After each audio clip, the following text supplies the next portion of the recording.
ശൈലേശ്വരി ദേവിക്ക് കഴിയുന്നു എന്നുള്ളത് ശ്രദ്ധാപൂർവമുള്ള നമ്മുടെ കാര്യമാണ്. അടുത്ത അവതാരം ആരാണ്? ഭഗവതിയുടെ 6ാമത്തെ അവതാരം സരസ്വതി ദേവിയാണ്.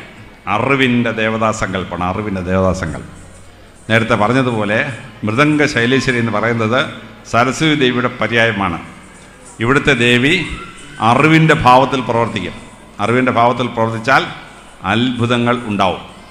വിദ്വാൻ തമ്പുരാൻ അറിവിൻ്റെ മേഖലയിൽ വന്നു, അദ്ദേഹം പ്രസിദ്ധനായി മാറി. പഴശ്ശിരാജാവ് ഇവിടെ വന്നു, പഴശ്ശിരാജാവ് പ്രശസ്തനായി മാറി.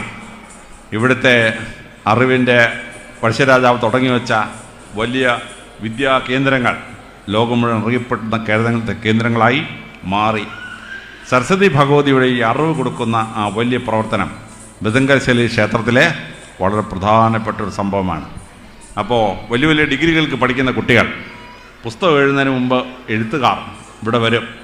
ഇവിടെ ഒന്ന് പ്രാർത്ഥിച്ചിട്ട് പോയാൽ ആ പുസ്തകം, ആ ആശയം വളരെ പ്രധാനപ്പെട്ട ആശയമായി മാറും.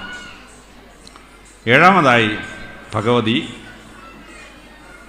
അവതാരം.